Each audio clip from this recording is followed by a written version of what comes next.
NetsBoy, so let's hear what he has to say. His name is NetsBoy, he thinks the world is all over when the Nets just can't play.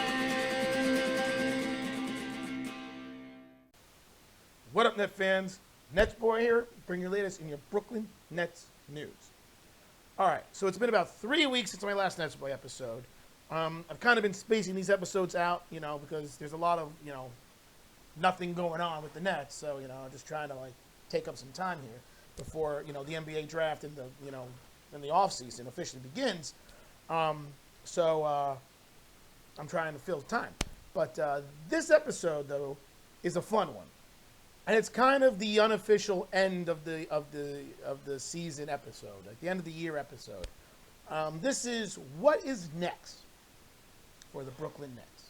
So a lot to discuss and a lot of opinions of mine and a lot of things I want to address. So let's dive right in. So the Nets are coming off one of the craziest seasons in the history of sports. I mean, the team was legitimately completely different than from the beginning of the year. At the end of the year, completely different team. Yes, there is no question about it. The expectations were different. The team was different. Everything was different from the end of the year, from the beginning of the year. It was crazy. Ultimately, they went 45-37, finished at the 6th seed, and as we know, got swept by the 76ers. But let's keep it 100 here. If the end of the year team was the team all season, this Nets team would have been lucky to be 500. They would have been battling in the play-in, been lucky to even be 41-41, and probably would either have not even made the regular playoffs and losing in the play-in, or maybe held on to the 8th seed or the 7th seed if they're lucky enough. That's the reality, because that's what this team is. So that's how we have to look at this team moving forward. We can't look at this team as a 45-win team. We have to look at this team as a team that barely would have made the playoffs, because that's what they are. So the question is now, what's the next step? They have a decent young core with Mikal Bridges and Nick Claxton and Cam Johnson. We all know that Cam Thomas has a lot of upside, but can he figure out how to play in the flow of a game and not just jack up a bunch of dumb shots? Is Ben Simmons actually going to come back and, exist? That's a big question. Is Day'Ron Sharpe going to continue to develop? There's some question marks. But the Nets still have we kind of have a vision of the way they're going. And the one thing we know for sure is it's going to start with Mikal Bridges. Now, let's just obviously address the big speculation or I don't know if it's an elephant in the room, but it's a similar type of situation. It's just the big speculation, the big assumption out there. And that is Damian Lillard. Now,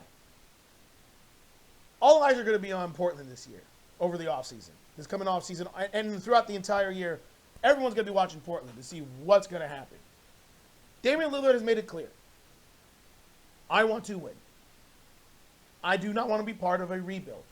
So either continue to try to build around me to try to win a championship or trade me. That's pretty much what Damian Lillard finally has said to the Trailblazers. Well, the Trailblazers responded with, we want to build around you, Damian. We're going to try to trade the 3rd overall pick in the upcoming draft and try to bring in some other players to help you so you can try to compete for a championship. Okay. So we know where we're at with that. But I think because of the fact that there hasn't been a lot of chatter or excitement surrounding that 3rd overall pick, that perhaps teams are looking at the situation as, I don't know if Portland's going to get what they want for that pick to help build around Dame, and that maybe they're going to end up pivoting and changing their mind and decide to trade Damian Lillard. And I think that's what a lot of people are expecting or speculating. And honestly, it's what I'm hoping. I mean, let's be honest here. And it's funny because what I personally want to have happen is not what I think the Nets should do. I think the Nets should kind of take it easy here. Take a break from the quick fix superstar, trying to get the big name player, and just keep building on what they have. That's what the Nets should do. But maybe because I've been spoiled with the expectations of trying to win and be in a championship the last couple years, despite it being a disaster, I kind of want the Nets to just throw caution to the wind and go out there and try to get Damian Lillard. Like, I really do. And I'm just like, I'm torn because I'm like, we've seen this blow up in the Nets' face, unbelievably. So why would we want to go that route again? But I think it's because it's Damian Lillard, and he is well known to be a very loyal guy, a hard winner. He plays with a chip on his shoulder. He wants to win. He wants to be great. Like, he really wants it. And we saw that from Durant. We didn't see that from Kyrie. But, and I think people just, embrace that and like that about him. That being said, if the Nets traded for Damian Lillard, depending on what they give up, the Nets still probably wouldn't be more than the fifth best team in the East. But it's a step in the right direction. And maybe over the next year or two after that, because Damian Lillard is signed, I believe, through 2026, so 2 more years going into the season, maybe the Nets can make some other moves and build around him. I don't know. I don't know. But, the only package in my mind that I would really want to do for Damian Lillard would be obviously trading Ben the useless, non-existent Simmons, Cam Thomas, and 4 draft picks. Maybe they're the 4 draft picks that the Nets got from the Suns in the Durant trade. Maybe it's a combination of pick switches with themselves and pick swaps. Maybe they grab the Mavs pick and they put it in. 4 picks seems like the offer. And it's really going to come down to what Portland wants. If Portland does decide to pivot and trade Damian Lillard, they got a decision to make.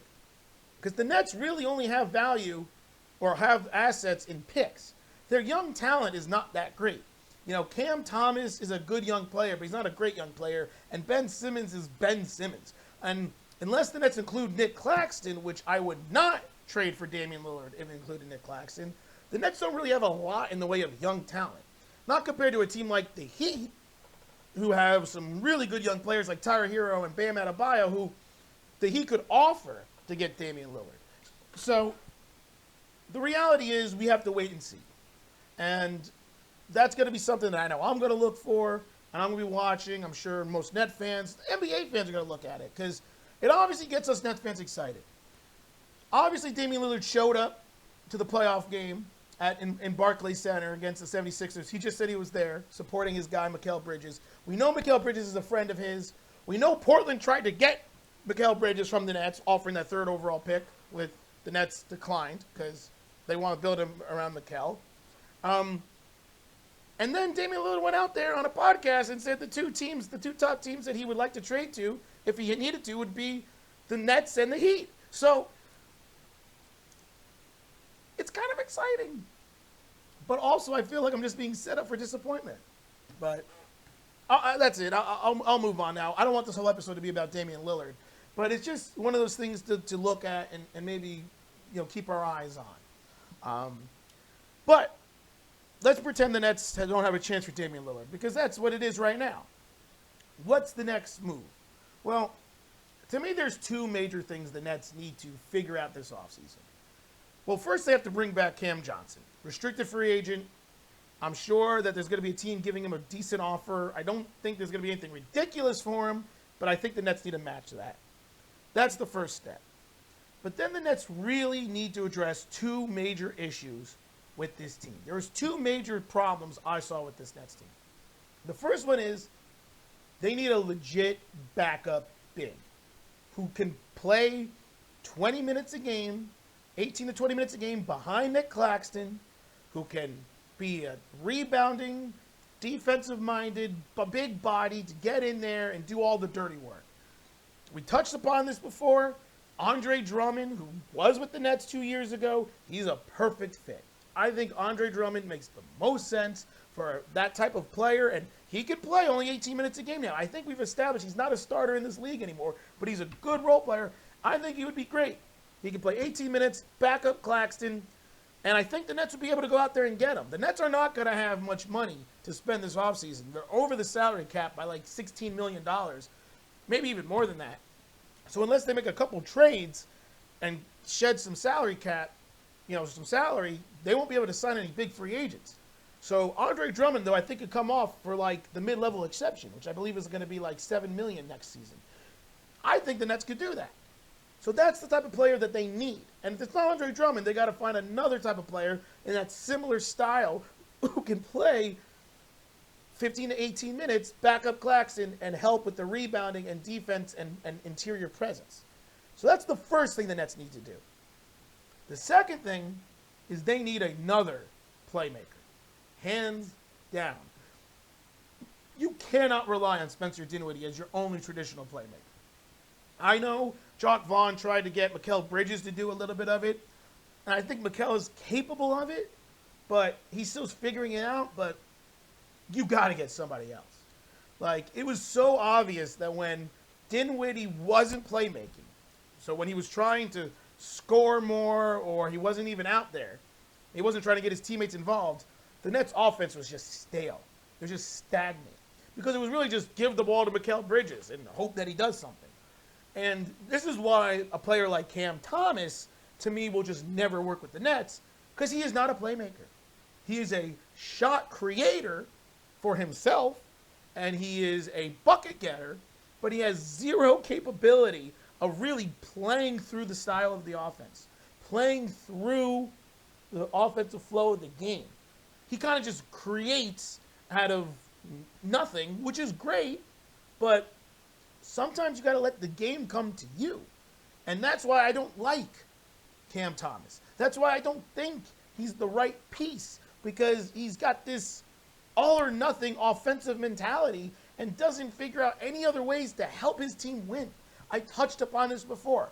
Everyone always goes and says, oh, he had 3 consecutive 40-plus games. Why didn't Jock Vaughn play him? He's such a great scorer. The Nets need him, blah, blah, blah. Those are the people who clearly have no idea how basketball works or how to be successful in basketball. They see someone score 40 points and they think that's the greatest thing in the world, and they're like, this guy's great. Well, listen, let's look at the history of the NBA. Do you remember Brandon Jennings? He scored 55 points his rookie year. What happened with his career? Look at Deion Waiters. He had these great moments of scoring. What happened with his career? Look at J.R. Smith. Look at Nick Young.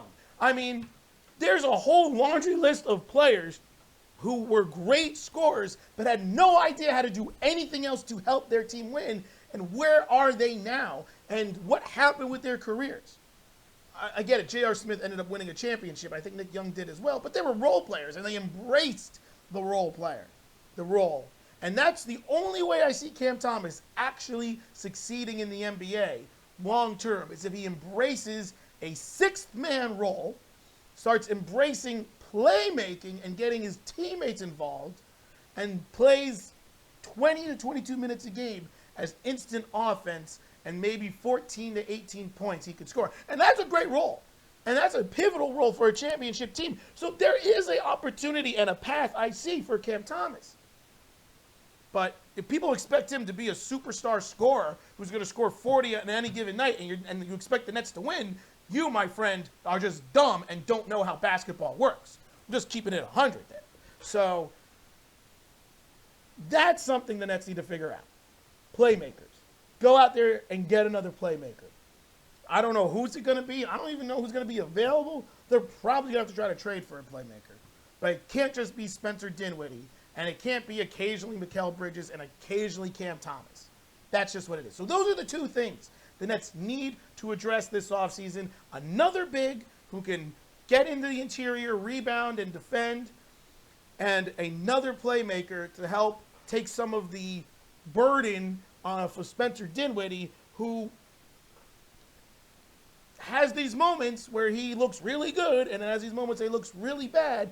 And sometimes when he looks really bad, it's because he's trying to do too much, because he knows he's the only one who's capable of playmaking, the only one who's capable of finding the open man, the only one who's capable of getting to the basket. And the Nets need somebody else to help fill that void. So I'll name one player that comes to mind that will be available this offseason. Also another former Net, Karis LeVert. Karis LeVert is available. I don't know what the market's going to be for him. Once again, the Nets don't have a lot of cap space. Maybe they offer, Karis LeVert the mid-level exception for $7 million and bring him in and try to find another big someplace else, or maybe convince Andre Drummond to sign for a veteran's minimum. I don't know. I don't know what the market's going to be for these players, but those are two guys that I think the Nets could target. And Karis LeVert, he's a good playmaker. He was a good playmaker with the Nets, and he showed that ability later on with the Cavs. And I think Karis LeVert would be a good fit for this Nets team. And also, let's be honest, the more we can bring back of the old fun Nets, the happier NetsBoy gets. So we already got Dinwiddie back. Why not bring back Karis? So that's just a name that I threw out there that I feel like the Nets could go after. So those are just some of the main things they need to address. And then obviously the biggest thing is what the hell's happening with Ben Simmons? What are they going to do with Ben Simmons? Who the hell is Ben Simmons at this point? That's not even meant to be funny at this point because we really don't know. We were seeing a lot of videos about him being fully healthy again and being in the gym and working out. And it's just like, bro, we've seen this already. We saw this last year. And look at what happened. So the Nets need to figure out what they got in Ben Simmons. Because you want to know something? He's a playmaker. He could be that other playmaker that he'll spell some time off at Dinwiddie. He absolutely is. You know what? He's another big body. You saw Jacques Vaughn use him as a center, as the backup center a couple times, or the backup five. It had its moments. So I guess really what you could argue is that the Nets have on their roster already the solution to a lot of their problems, and Ben Simmons. But does anyone really expect Ben Simmons to actually be worth anything or do anything or even be a factor on this team at this point? I'm sorry. I ain't drinking that Kool-Aid. I'm sorry. I've seen enough of this guy to just be like, he's just there. He's just there. And I think the only way Ben Simmons is going to save his career, because everyone talks about becoming the old Ben when he was with the 76ers and made the All-Star team and was Rookie of the Year, all that stuff. Forget that, Ben Simmons. The only way I see Ben Simmons saving his career is if he embraces and adapts to that Draymond Green role. And that's what I would say to Ben Simmons. I'll be like, listen, watch a bunch of tape of Draymond Green with the Warriors. Do what he does. Draymond Green is one of the best players at making an impact in a game without scoring. Because he can rebound, he can pass, he can play great defense. He always seems to be in the right spot at the right time. And the Warriors don't require him to score. They don't need him to score. He can, but he's not needed. And does he shoot any threes? I mean, he does occasionally, but only when he's wide open. But he's not a three-point threat. He just knows how to play basketball. He just knows how to get in the flow of the offense and be in the right spot and do all the little things. And it's been a great niche for Draymond Green. That's what Ben Simmons needs to do. He needs to be that type of player. A guy who does a little bit of everything and just helps his team win and becomes the glue that holds the team together. That's the only way Ben Simmons is going to save his career at this point. And I really, really hope he understands that. And you want to know something? If he does become like Draymond Green, there is a spot for him on this Brooklyn Nets team. The Nets would still absolutely need more because that's not enough for them to win, but he could be a major factor with this Nets team. So I guess we'll see what happens there. So wrapping up this episode, those are the big points of what I wanted to talk about, of what's next for this Brooklyn Nets team.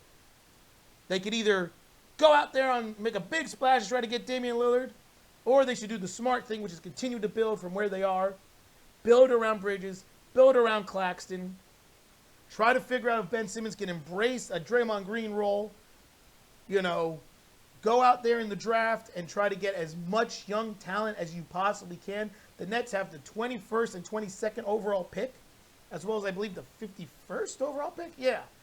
So what are the Nets going to do there? I also do think the Nets need to trade one of their wings, preferably Joe the Useless Harris, because Joe Harris, Dorian Finney-Smith, Cam Johnson, and Mikal Bridges and Royce O'Neal, those are like, one of them's got to go. And obviously it's not going to be Mikal Bridges or Cam Johnson. So it's really between Royce O'Neal, Joe Harris, or Dorian Finney-Smith. And of those three guys, I think Joe Harris is the most useless. Though I think Royce O'Neal has the most upside and the most value, but he's the one I'd rather Nets keep the most. And I think Dorian Finney-Smith is right in the middle. The Nets need to figure out what they're doing with that.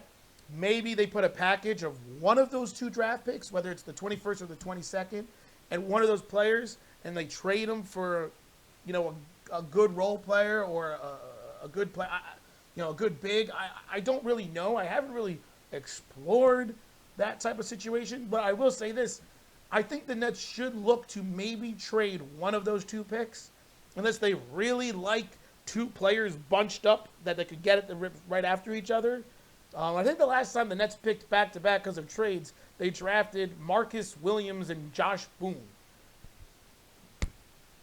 And we all know how great that was for those guys. So it's kind of a situation. It was kind of similar. It was like in the early 20s, too. So it was a very similar situation. And, yeah, those guys sure didn't work out.